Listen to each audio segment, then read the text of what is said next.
온 회중이 소리를 높여 밤새도록 백성이 곡하였더라. 이스라엘 자손이 다 모세와 아론을 원망하며 온 회중이 그들에게 이르되 우리가 애굽 땅에서 죽었거나 이 광야에서 죽었다면 좋았을 것을 어찌하여 여호와가 우리를 그 땅으로 인도하여 칼에 망하게 하려 하는고 우리 처자가 사로잡히리니 애굽으로 돌아가는 것이 낫지 아니하랴. 이에 서로 말하되 우리가 한 장관을 세우고 애굽으로 돌아가자 하매 모세와 아론이 이스라엘 자손의 온 회중 앞에서 엎드린지라. 그 땅을 탐지한 자 중 눈의 아들 여호수아와 여분네 아들 갈렙이 그 옷을 찢고 이스라엘 자손의 온 회중에게 일러 가로되 우리가 두루다니며 탐지한 땅은 심히 아름다운 땅이라. 여호와께서 우리를 기뻐하시면 우리를 그 땅으로 인도하여 들이시고 그 땅을 우리에게 주시리라. 이는 과연 젖과 꿀이 흐르는 땅이니라. 오직 여호와를 거역하지 말라. 또 그 땅 백성을 두려워하지 말라. 그들은 우리 밥이라. 그들의 보호자는 그들에게서 떠났고 여호와는 우리와 함께 하시느니라. 그들을 두려워 말라 하나 온 회중이 그들을 돌로 치려하는 동시에 여호와의 영광이 회막에서 이스라엘 모든 자손에게 나타나시니라. 아멘. 오늘은 민수기 14장 1절부터 10절을 봤습니다. 말씀의 눈이 열려야 사실을 볼 수 있다 라는 제목으로 오늘 하나님의 말씀을 보겠습니다. 이 출애굽한 그 이스라엘 백성들이 이제 그 가나안 땅에 들어가려고 하는데 거기를 이 12지파 중에서 한 사람씩을 뽑아서 이제 그 탐지를 하라고 그랬어요. 40일 동안 탐지하는데 12명 중에 10명은 돌아와서 이제 이 불신앙의 말을 한 거예요. 우리는 완전히 그 사람들은 거인이고 우리는 완전히 메뚜기 같더라. 그리고 그 땅이 뭐 아주 안 좋더라. 뭐 이러면서 이제 불신앙의 말을 한 거죠. 근데 이 여호수아가 갈렙은 아니다. 그게 아니라. 근데 왜 그러니까 이 여호수아하고 갈렙을 갖다가 막 그 돌로 치려고 막 그러고 덤볐잖아요. 도대체 왜 그 사람들이 불신앙에 빠졌을까? 뭐 주업을 해가지고 나오면서 뭐 물이 없다, 뭐 먹을 것이 없다 그러고 얼마나 많이 그 불신앙을 했어요. 근데 이날은 진짜로 아예 그 사람을 한 장관을 세워서 애굽으로 돌아가자 이러고 나왔어요. 이 사람들이 그 애굽에서 출애굽하기 전에 뭘 봤어요? 이 바로 모세가 바로 왕하고 대결을 할 때 10가지 기적의 증거를 본 사람들이에요.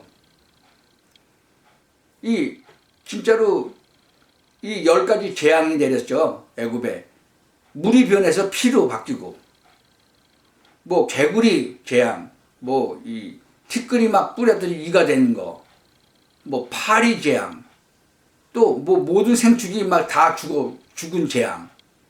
그래도 그 중에는 그 애굽 사람들도 그 애굽 우박이 내려서 이제 죽을 거라고 막 이제 그 생축이 이제 죽을 거라고 그러니까 집어넣었잖아요, 집으로.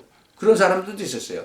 근데 이 고센 땅에는 그런 죽음이 없었어요. 독종도 발했죠. 막 우박도 내렸죠. 메뚜기 떼가 막 다 먹었죠. 거기다 또 깜깜했어요. 막 며칠 동안은 막 깜깜했는데 흑암 재앙이 왔어요. 근데 고센 땅에는 그 이스라엘 백성이 사는 고센 땅에는 그런 게 없었어요. 결국은 어떻게 됐어요? 초태생, 처음 난 장자들이나 생축들도 다 죽는 그런 재앙이 왔죠. 그거를 자기네들은 안 당했지만 다 봤잖아요. 그걸 본 사람들인데 다 보고도 어떻게 해요? 지금 불신앙하고 돌아가자고 그러잖아요. 만나를 내려주고 메추라기로 고기 먹고 싶다니까 메추라기로 뭐 불기둥 구름기둥으로 인도하시고 만나로 먹여주시고 다 봤는데도 그렇게 막 불신앙을 하잖아요. 왜 그랬을까요? 3가지 체험이 필요해요. 3가지 체험이. 복음을 체험해야 돼요. 복음이 뭡니까? 복된 소식이죠. 복된 소식. 여호와 하나님이 이 땅을 창조하시고 우리 인간을 창조하시고 이 땅을 정복하고 다스리는 그런 축복을 주셨어요. 근데 그걸 잊어버렸는데 그것을 또 다시 회복시키겠다 그랬잖아요. 여인의 후손을 통해서, 예수 그리스도를 통해서. 그래서 그 예수 그리스도가 진짜로 이 땅에 오셔서 모든 것을 하셨죠. 그분이 사실은 육신을 입고 오셨지만 그분이 전능하신 하나님이시잖아요. 육신을 입고 오신 성육신 하신 하나님이잖아요. 그것을 사실적으로 체험해야 돼요. 사실은. 이 사람들이 보긴 했지만 사실적으로 체험을 못했어요. 그거를 기도로 사실적으로 체험하고 기도로 체험해야 돼요. 삶 속에서 그 하나님의 말씀이 성취되는 체험을 사실적으로 해야 돼요. 이사야 40장 31절에 보면요. 오직 여호와를 앙망하는 자는 새 힘을 얻은다 그랬어요. 독수리의 날개치며 올라간 것 같을 것이요. 다른 박질라 해도 곤비치 아니하고 걸어가도 피곤치 않다고 그랬어요. 이런 것을 사실적으로 기도하다가 사실적으로 체험을 하면은 이런 불신앙 말을 안 하겠죠. 여러분 오늘부터 꼭 시작하시기 바라요. 하나님의 말씀을 묵상하시기 바랍니다. 하나님의 말씀을 읽고 묵상하세요. 그리고 뭐 사람마다 다르겠지만 성령 충만 받으세요. 하나님의 말씀을 묵상하다가 성령 충만 받고 찬송하다가 성령 충만 받고 사실적으로 여러분들의 삶 속에서 정말 성령의 충만을 받으시길 바랍니다.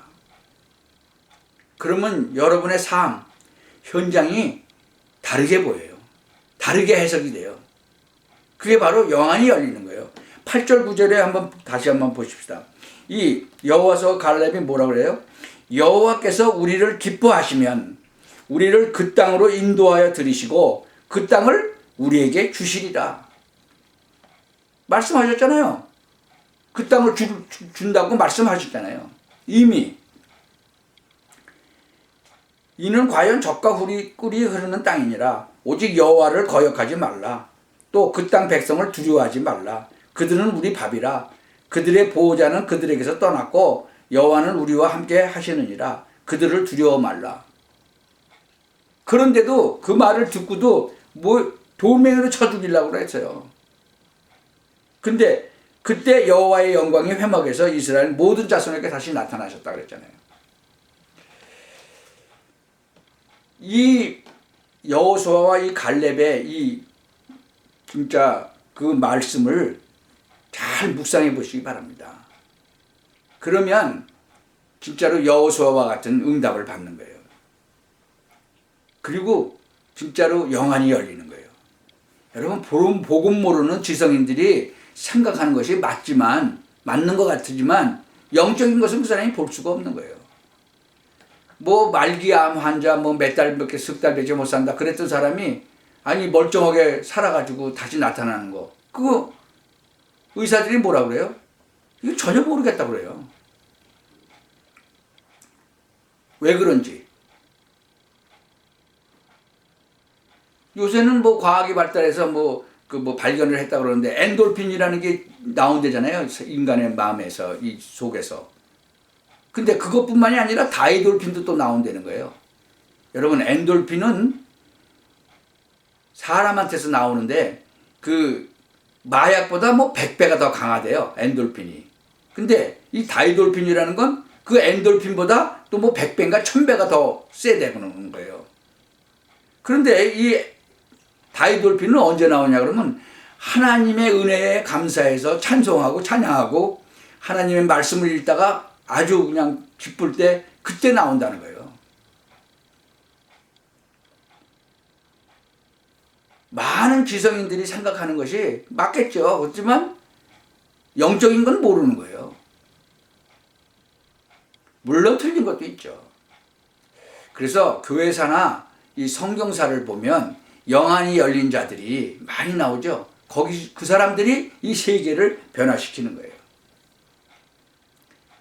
여호수아 이 진짜 하나님의 이 여호와를 거역하지 말라 그 여호와 하나님의 말씀을 갖다가 진짜로 들고 나갔던 그 여호수아를 통해서 무슨 기적이 또 일어나요.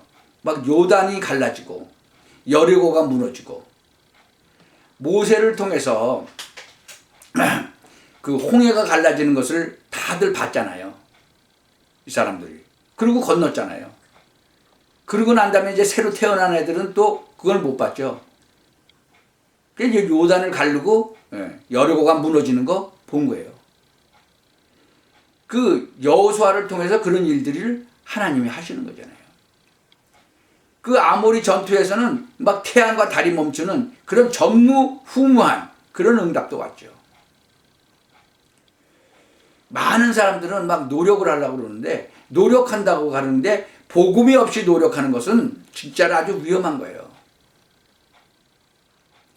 이 출애굽기 3장 8절에 보면요, 하나님이 내가 내려와서 그들을 애굽인의 손에서 건져내고, 누구예요? 그들이 이스라엘 백성들을 손에서 건져내고, 그들을 그 땅에서 인도하여 아름답고 광대한 땅, 젖과 꿀이 흐르는 땅, 곧 가나안 족속, 헷 족속, 아모리 족속, 브리스 족속, 히위 족속, 여부수 족속의 그 지방에 이르게 하겠다는 거잖아요. 그게 하나님의 약속이잖아요. 그 말씀을 딱 붙잡은 사람이 누구예요? 여호수아와 갈렙이에요. 그런데 이 사람들은 뭐라고 그래요? 이 민수기 14장 4절에 보면 우리가 한 장관을 세우고 애굽으로 돌아가자. 그 얘기는요, 하나님의 주권을 완전히 무시하는 그런 행위인 거예요. 그리고 최악의 도전 행위인 거예요. 이 하나님께서요, 아예 그냥 어떨 때는 무슨 말씀하세요? 아예 이 이스라엘 백성들을 다 죽여버리고 그냥 모세 너를 통해서 다시 이 민족을 만들겠다, 그렇게 얘기하시잖아요. 하나님의 주권을 완전히 무시하는 그런 행위. 그러니까는 이 모세가 진짜로 엎드려서 진짜로 기도하잖아요. 그러니까는 40년 그 가나안 땅을 탐지한 날을 40일을 하루를 1년으로 계산해서 40년 동안 광야에서 유리 방황하고 그러다가 40년 후에 들어가게 만드시잖아요. 그것을 진짜 하나님이 주권 완전히 무시한 그 사람들, 광야에서 태어난 애들은 가나안 땅에 들어가게 하시고, 40년 동안 20살이 넘어서 나온 사람들, 그 불신앙했던 사람들은 다 광야에서 다 죽게 만들잖아요. 우리가 이 사실을 명심하면서 이 하나님의 말씀을 보실 때 진짜 이런 것을 사실적으로 마음에다 잡고 성경 말씀을 읽으시길 바랍니다. 그래서 마음판에 새기셔야 돼. 그리고 시간 날 때마다 그 말씀을 묵상하셔야 돼. 그러면 우리의 삶 속에서 하나님의 말씀이 우리의 삶 속에서 그대로 적용되는 것을 볼 수 있는 거예요. 그게 영의 눈이 열리는 거죠. 응답만 받는 게 아니라 앞으로 하나님께서 인도하실 것까지도 보여지는 거죠. 저는 필라델피아에서 진짜 40년을 넘게 살다가 이 샬롯으로 오게 됐죠. 거기서도 하나님의 계획을 본 거죠. 하나님의 계획이 있으시니까 하나님이 그러면 언제 가게 하시는가 계속 기도하다가 하나님께서 깨닫게 하신 게 있어요. 그래서 그렇게 기도했더니 그 일이 그대로 이루어지고 우리가 이 샬롯으로 이사 오게 된 거죠. 여러분도 그 삶 속에서 진짜 이 말씀의 눈이 열려서 하나님이 여러분을 어떻게 인도하고 계시는지를 정말 깨닫고 그 하나님이 인도하시는 그런 삶을 사시면서 하나님이 지금도 살아계셔서 우리의 삶 하나하나를 인도하고 계시다는 것을 증거하시고 그런 증인 되시기를 예수 그리스도의 이름으로 축원합니다. 기도하겠습니다. 전능하신 하나님 감사합니다. 정말 하나님의 말씀을 읽는 모든 성도들이 이 하나님의 말씀이 깊이 깨달아지고 넓게 깨달아지고 높이 그 깨달음으로서 말미암아 정말 불신앙하지 않고 하나님의 그 섭리 가운데서 하나님이 원하시는 그런 삶을 정말 살면서 땅끝까지 증인되는 그런 삶을 살게 되기를 예수 그리스도의 이름으로 축원합니다. 하나님께서 성령으로 역사하여 주옵소서. 예수 그리스도의 이름으로 기도하옵나이다.